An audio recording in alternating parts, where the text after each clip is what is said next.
ఎన్నడు కదలని నామదే నీ వెన్నంటి పదమని తరిమెనే ఎవ్వరు నువ్వని అడగకే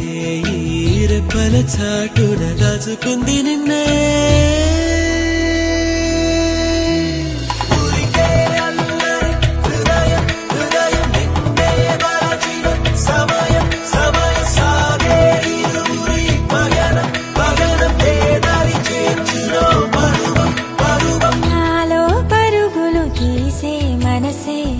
నీకై వెతికెను తెలుసునా నాకే తెలియక